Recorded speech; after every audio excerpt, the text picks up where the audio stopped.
كشمير، مين ما سمع عن كشمير وأحداث كشمير وكشمير المنطقة الجميلة. كشمير بتشتهر ويعني بيقع معظمها بين الهند وباكستان، تشتهر على مستوى العالم.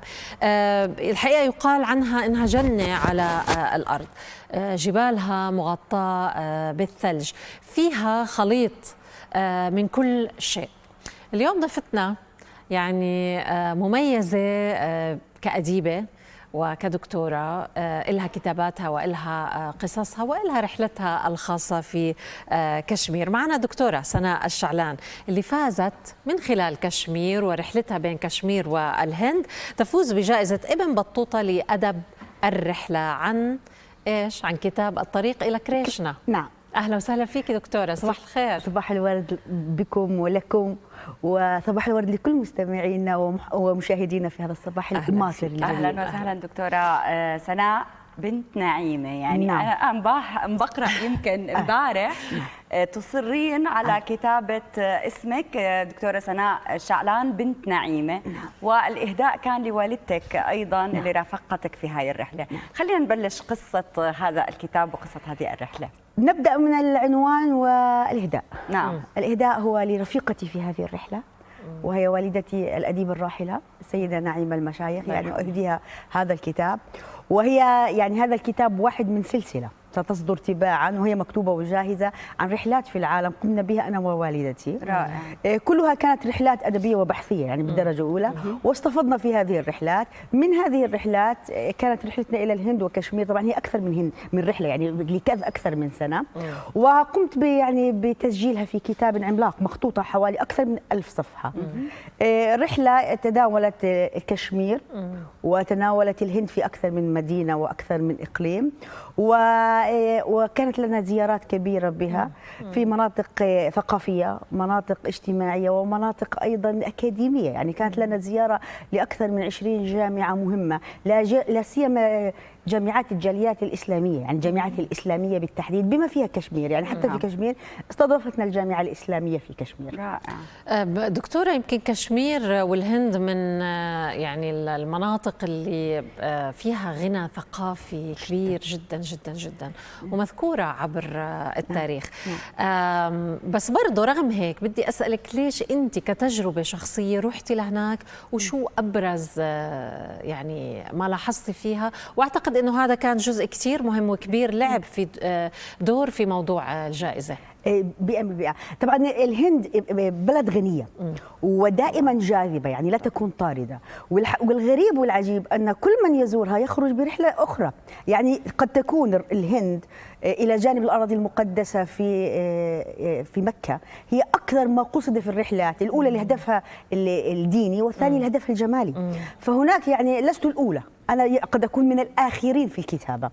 لكن المختلف أولا جنس الرحالة، يعني اعتدنا أن يكون الرحالة من الذكور، لأن الرحلة في الماضي كانت أصعب طبعا أكيد وفيها من في الخطورة. وأيضا اعتدنا أن تكون يعني الرحالة واحد. فالآن الرحلة هون مختلفة، هي امرأتان، أم وابنتها، أديبتان، كيف تكتبان هذه التجربة. بدأت الرحلة يعني كانت الدعوة بداية هي ثقافية من جامعة جواهر لال نهرو، وبالتحديد من مركز الدراسات العربية الإسلامية. نعم. ولكن فيما بعد تطورت، ويعني تلاحقت الدعوات، وقررنا أنا ووالدتي أن نقوم بزيارات طويلة، وطوفنا حقيقة فترة طويلة، وهذا ما سجلناه. التجربة غريبة جدا. الهند يعني ستعجبين ويعجب كل من يزورها. كلما زرتها أنت طبعا لا تستطيع أن تزور الهند، يعني أنت تحتاج 20 30 50 سنة متتالية. يعني لما تقول أنا زرت الهند، نعم، منطقة، وحتى عندما تزورها يعني أنت تزورها عرضيا ليس طوليا. بمعنى يعني حتى لو زرت مثلا منطقة، المناطق الأخرى لا تدركها. لو زرت منطقة معينة، البعد العمق التاريخي لا تستطيع. يعني أنت في الهند في غابة من اللغات، من اللهجات، من التاريخ، من الحضارات، من الديانات. حتى الإسلام الهندي هو إسلام مختلف. حتى الصوفيه الهنديه هي مختلفه، الهندوسيه مختلفه، حتى مثيرة الوثنيه للاهتمام. مختلفه. طب خلينا نحكي شوي عن الجائزة دكتورة كمان. نعم. ما ننسى الجائزة. نعم. الجائزة شو هي ومن هي الجهة اللي منحتك هذه الجائزة؟ الجائزة كما يعلم الكثيرون أن هناك يعني قلة في اهتمام بالأدب الرحلات لصعوبته بالدرجة الأولى ولندرته، يعني قليل من يكتبون في هذا الأدب، صح. لا سيما في الوقت صح. الحاضر صح. في زمن انتصار الرواية. يعني الآن احنا زمن الرواية المدونة السردية، هي العالم كله الآن مدونة سردية. مع انه الاكثر يعني انا بتذكر رحله حول العالم في 80 يوم يوم. نعم. لانيس منصور، يعني واحد من الكتب اللي لهلا عالقه بذهني، مع طبعاً. انه يمكن قريته كان عمري بجوز 15 16 سنه. فهذا ادب الرحلات كثير مهم لانه هو صوره على العالم. نعم. وانت في مكانك. وهو يعني دراسة سوسيولوجية كاملة للمجتمع. يعني عندما تقول أدب رحلة، عادة أدب الرحلات هو ليس أدبا صافا، يعني بمعنى أنت لا تأخذ جنس فني واحد. لا لا لا. أدب الرحلة هو عبارة عن رواية، عن سيرة، صح. عن قصص، عن جغرافيا، صح. عن تاريخ، عن سيرة أعلام، مدونات عن الحيوانات، مدونات عن الطعام، عن التقاليد الاجتماعية، طبعاً. عن المذاهب والنحل والملل. يعني قضيته، ولذلك هو فيه أدب تجاور رحلات وتجاور فنون، ومن هنا تأتي صعوبته. يعني أنت ليس فقط مطلوب منك أن تكون رحالة وحاذق ولاقط، مطلوب منك أن تكون كاتبا، طبعاً. مصورا في حتى أسلوب التدوين. نعم، يعني وتلتقط وتدرس، ومطلوب منك أن تكون صادقا، حياديا، قادرا على الربط، لأن هاي أنت تصبح كأنك يعني أنت دائرة معارف في الجزئية هذه. طب دكتورة سناء، يعني بيخطر ببالي سؤال وحضرتك عم تتحدثي قبل ما نتسلسل بموضوع الجائزة، موضوع الكتابة والرحلات.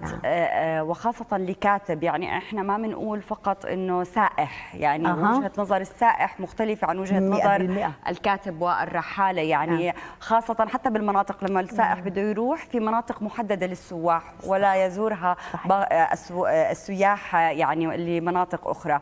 وخاصة أنه عم تحكي عن امرأتين، الله يرحم والدتك، فكتبتي قلتي العالم ثابت ولكن الرؤية مختلفة. فلما بنحكي عن وجهة نظر نسائية ووجهة نظر كاتبة، كيف شفتي العالم في كشمير والهند من هذه الرؤية؟ نعم، هذا سؤال مهم، وأضيف عليه ليست فقط امرأة، عندما تكون كاتبتان وأيضا تكونان في نفس الوقت، يعني على الأقل واحدة منهم أكاديمية. طبعا الآن التسجيل يصبح مختلف والرؤية مختلفة واهتمامك بالجزئيات مختلفة، لأنك تصبح الآن في حالة بحث علمي، وأنت تعرف أن البحث العلمي تريد تعدد رؤى، طبعا. تريد تدوين وتريد إسناد. تصديق طبعا. لا، وتريد إسناد، يعني أنت لما تسند، وأكبر إسناد هو الصورة الفوتوغرافية الآن، يعني الصورة بالضبط، دلائل. ولذلك يعني أنا في رحلتي قابلت كثير من علماء الهند الذين يتحدثون العربية، وهم حالات إعجازية بالعربية، يعني تدهش عندما تتحدث معهم، تدهش تضحك، واهتمامهم باللغة وبالدين الإسلامي وبالعروبة. يعني أنت مجرد ما تهبط بينهم كأنك جاي من صدر الإسلام، يقابلونك بهذا الاحتفاء وهذا الاهتمام الحقيقي. ولذلك عندما أنا ووالدتي كتبنا هذه الرحلة، كتبناها من وجهة نظر مسلمتين ذهبتا إلى منطقة إسلامية محيط بها الوثنية، وهنا هذا التجاور يعطي لكهة مختلفة. يعني حتى الإسلام الهندي يحترم مثلا الوثنية ويحترم البوذية، يقدمها بطريقة مختلفة. لذلك من هنا جاءت فكرة الجائزة. يعني الجائزة هذه على فكرة الدورة 21، يعني احنا نحكي عن ربع قرن من الإنجاز. استطاعت هذه الجائزة ممثلة بدار السويدي، يعني التي هي صاحبتها، وبالشراكة معها وشراكاتهم مع دور النشر الأخرى، أن تقوم بنشر الكثير من المخطوطات الأدبية العربية في العالم والمعاصرة، فضلا عن تحقيق مخطوطات يعني لم ترى النور إلا من خلال هذه الجائزة. ولذلك أعتقد أنها يعني الآن هي الجائزة الأهم عربيا وعالميا في أدب الرحلات.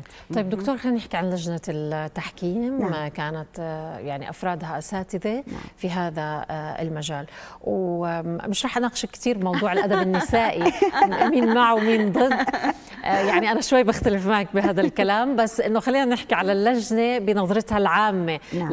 اللي حضرتك كتبتي وتفضلتي فيه. هلا اللجنة طبعا يعني كأي جائزة عريقة لا تعلن إلا فيما بعد، يعني هذا أكيد. يعني كما يعني رأيت في اللجنة هي متنوعة بين كتاب متخصصين، بين إعلاميين أيضا متخصصين، وأساتذة جامعيين. لا شك يعني أنهم أخذوا بهذه الاعتبارات، أخذوا الاعتبارات الجدة بالشكل، الجدة بالطرح، والالتزام بحدود هذا الفن، يعني بالنهايه يعني ولذلك هم سموها رحله معاصره، يعني بمعنى انها تاخذ شكلها الجديد، لكن يجب ان لا تخرج عن هذا الفن، لانه الفن هذا ايضا كمان قلق، يعني اذا خرج الى مكان معين يصبح مذكرات، اذا خرج الى مكان اخر يوميات، اذا ضرب الحائط بالتوثيق يصبح روايه.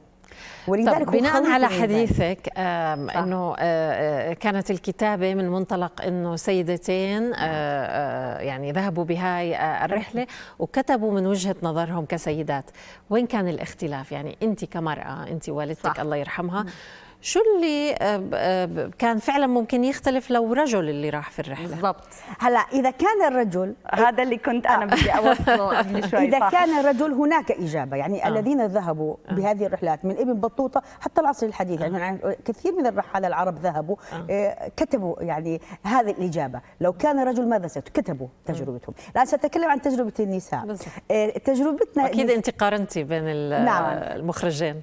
اكيد يعني وايضا كمان يعني ما الى النقاط التفتنا. يعني مثلا كان جزء من رحلتنا كثير مهتم بالتفاصيل الاسريه التي الرجال لا يكتبوا عنها غالبا، لكن كيف الام ترى الاسره الهنديه، كيف تربي حتى اللباس، يعني حتى اللباس احنا تكلمنا عنه من وجهه نظر امراه، الاكسسوارات كيف تراها الامراه، الاكل، يعني تحدثنا انا ووالدتي كثيرا عن الاكل، وكانت اجمل المغامرات واعجبها الهنود كما تعرفين ليس هناك شيء غير حارق، حتى حليب الاطفال يعني تفاجأنا انهم يضعون لهم فيه قطع من الفلفل ليعتادوا عليها. ونحن في بلادنا نعاقب بالفلفل. صح. ولذلك كانت اول تجربه يعني غريبه، انا طلبت والدتي يعني تضررت رحمها الله من الفلفل، فدخلت المطبخ في كشمير بالفندق وطلبت ان اطبخ مسلوق، ولو تتخيلين الدهشة كيف كانوا جميعا مدهوشين، يعني كيف ستأكلون هذا الأكل الميت؟ ستأكلون بلا فلفل؟ ولما أخذناه الكل صافن. يعني هذه التجربة لحالها.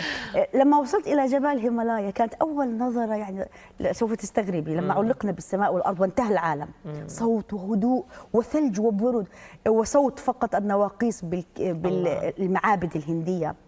كانت نظرة أمي أول سؤال: أين القبلة؟ قلت لها قنا القبلة.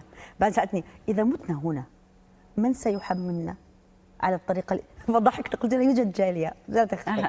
يعني المرأة مختلفة. عندما ذهبنا إلى تاج محل، عندما لاحظت أمي القبرين العاشق والمعشوق، يعني ممتاز محل وزوجها، كانت ملاحظة أمي الأولى نسوية مضحكة، قالت لي: رأيتي ماذا يفعل الرجال للنساء؟ بالضبط. لما بحب صح. يعني قلت لها: هذا إمبراطور، يعني يستطيع أن ينفق على عشقه، يعني ليس بسهولة. فوجهة نظر الأم مختلفة في تفاصيل. مثلا يعني أكثر الأشياء التي أرعبت والدتي وأرعبتني شيء موجود بالهند بكثرة: الانتقام بحرق وجوه النساء. يعني عندهم أولا سهل أن تحصل على أي مدى حارقة، القانون يعني غير، والعقوبات غير متشدده، ولذلك اي احد يغضب من امراه يحرق وجهها بماء النار. وهذا يعني شائع لدرجه انه احنا في مدينه اجرا بالقرب من تاج محل هناك يعني مقهى اسمه مقهى الوجوه المحروقه. هذا كل رواده من النساء المحروقات. يا الله. والمؤلم اكثر انه معظم من يقوم بذلك هم اقارب المراه، اما اخوها او زوجها او حبيبها، فيحرقها يعني. والقانون يعني هذا مرعب. يعني أي مجتمع فيه السلبيات وفيه الإيجابيات. أنا امبارح قريت خبر إنه عروس مثلا هندية هربت من العرس لأنها اختلفت مع أهل زوجها على المهر، وطالبت قبل العرس بمهر مرتفع ما أعطوها إياه. طب هناك شيء أبشع، لسه أكثر يعني الجرائم الأسرية في اللي رح تستغرب شو نوعها خلاف على المهر. فالمرأة يعني طبعا هي في المجتمع الهندوسي هي التي تدفع المهر، فبالتالي بس تأتي إلى بيت الزوج يرون ويكتشفون أنه المهر كان قليل، كيف يتخلصوا منها؟ يقتلوها. يعني شوفي حضارة وثقافة كثير مختلفة جدا يعني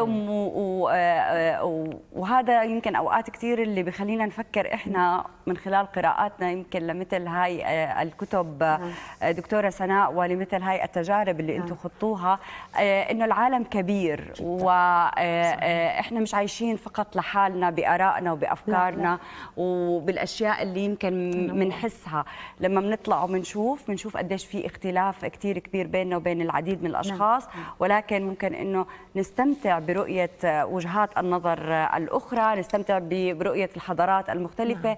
كثير حديث شيق دكتوره سناء الشعلان، بدنا نقول لك الف الف مبروك على جائزه ابن بطوطه، والمزيد بانتظار. اكيد كثار بينتظروا كتاباتك المختلفه ورحلاتك ايضا، ولروح والدتك السلام اللي حطيتها على صدرك. اكيد انا اتخيل الان هي ايضا تبتسم لكم كان زي طيبه وتقول لكم صباح الخير. صباح الفل والف مبروك. الله يبارك. يعطيك العافيه.